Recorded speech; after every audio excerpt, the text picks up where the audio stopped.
جان کہتے رہتے ہو، تو میری جان ہے میں تیری جان ہوں، پتہ نہیں کتنوں کو جان کہا ہے اور کوئی جان کسی کے کام کی نہیں۔ اس موبائل کا اصلی مقصد کیا ہے؟ کیوں بنایا گیا ہے اس کو؟ فون رابطہ کرنے کے لیے ایک دوسرے کی، یہی بیسک اس کا مقصد، جو بنیادی مقصد ہے وہ یہ ہے کہ آپ کسی سے رابطہ کرنا چاہیں گے، نمبر لگائیں گے، ادھر چلا جائے گا اور آپ بیٹھ کر بات کر لیں گے۔ یہی بیسک مقصد تو یہ ہے، یہ بنیادی مقصد ہے اس فون کا۔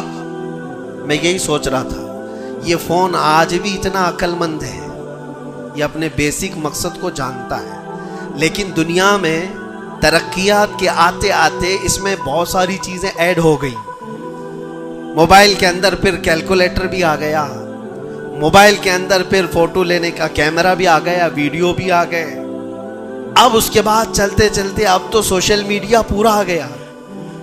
اب سوشل میڈیا کی سائٹس بھی آپ کنٹینیو کھول کر کے بیٹھے رہتے۔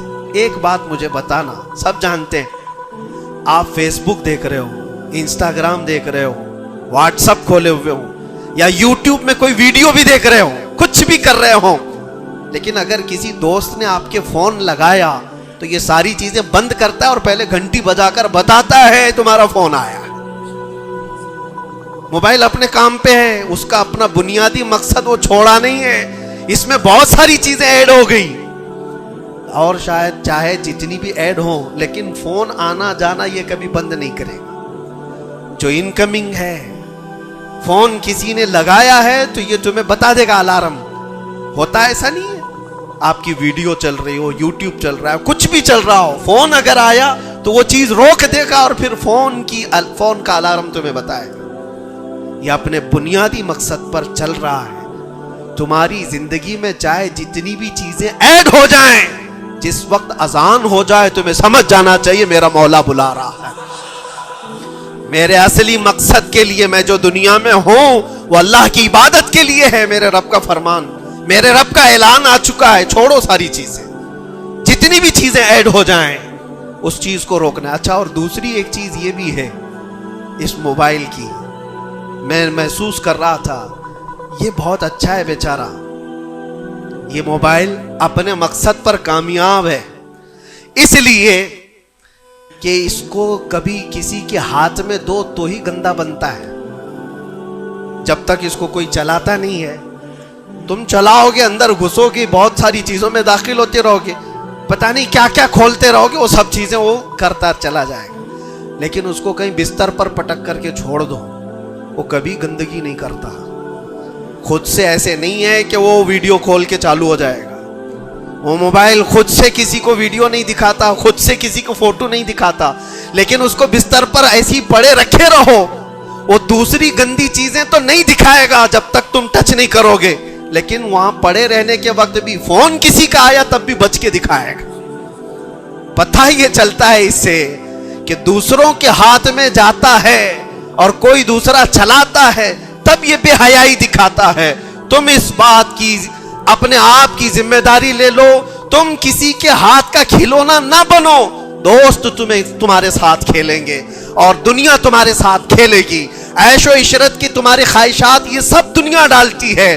اگر یہ ساری دنیا سے ہٹا کر اپنے آپ کو اللہ اس کے رسول کے سپرد کرو، دیکھو کبھی تمہاری زندگی میں تمہارے جسم سے بے حیائیاں نہیں آ سکتی، نہیں آئیں گی۔ یہ جسم، اللہ، اس جسم کا مالک کون ہے؟ اللہ ہے، اور ہماری گردنوں کی اوپر اگر کسی کا حکم ہے تو وہ رسول اللہ کا ہے۔ اگر زندگی میں تم نے یہ طے کر لیا میں اللہ کا بندہ ہوں، اللہ نے مجھے بنایا ہے، میری گردن اللہ کے نبی کی عزت کے لیے ہے، سپرد کر دیا اپنے آپ کو، تو بے حیائیاں تمہارے اندر نہیں آئیں گی۔ ہاں، ہوتا یہ ہے کہ تم نے اپنے آپ کو دوسروں کے سامنے پیش کیا ہے، دوستوں کے سامنے، ارے کس کو تم جان جان کہتے رہتے ہو، تو میری جان ہے میں تیری جان ہوں، پتہ نہیں کتنوں کو جان کہا ہے اور کوئی جان کسی کے کام کی نہیں ہے، کسی کے کام کی نہیں ہے۔ لیکن ایک بار جن صحابہ نے کہا فدا کا بھی وہ امی یا رسول اللہ، اے اللہ کے رسول میرے ماں باپ آپ پر قربان، میری جان آپ پر قربان، یہاں دوست کو یا بیوی کو یا محبوبہ کو جان کہا تو بدلے میں اس نے پھوٹی کوڑی بھی نہیں دی ہے، زندگی میں سوائے دکھ اور غم کے کچھ نہیں ملا جان سے، لیکن مصطفیٰ کریم کو جس نے یہ کہا میری جان آپ کے حوالے ہے، اللہ کے نبی نے ان کو ذرے سے اٹھا کر کے آسمان کا تارا بنا دیا، ایک عرب نے آدمی کا بول بالا کر دیا، خاک کے ذروں کو ہمدوش سریا کر دیا، خود نہ تھے جو راہ پر اوروں کے ہادی بن گئے، کیا نظر تھی جس نے مردوں کو مسیحا کر دیا۔ نبی پاک صلی اللہ تعالیٰ علیہ وسلم کے حوالے اپنے آپ کو کر کے تو دیکھو، پھر تمہیں کہاں سے کہاں پہنچایا جائے گا۔ آج دنیا مجھے پہچانتی ہے تو میرے باپ کے نام سے نہیں، عظمت مصطفیٰ کے نام سے پہچانتی ہے، قدم مصطفیٰ کی برکت سے پہچانتی ہے۔ ہم کو اگر کسی نے اٹھایا ہے تو کسی کے باپ نے نہیں، کسی نیتا نے نہیں، میرا تعلق کسی سیاسی پارٹی سے نہیں ہے۔ میری آج عزت کوئی کرتا ہے تو اس لیے نہیں ہے کہ یہ سیاسی کوئی عہدہ رکھتا ہے، صرف اس لیے عزت کی جاتی ہے کہ نبی پاک کی عزت پر بات آتی ہے تو یہ اپنی آواز کو تو اٹھاتا ہے۔ جب تک بکے نہ تھے تو کوئی پوچھتا نہ تھا، یا رسول اللہ تم نے خرید کر ہمیں انمول کر دیا۔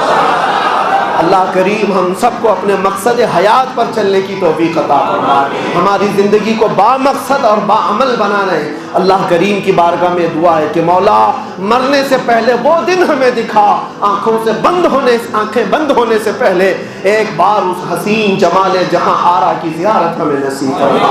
وآخر دعوانا الحمدللہ رب العالمین۔ السلام۔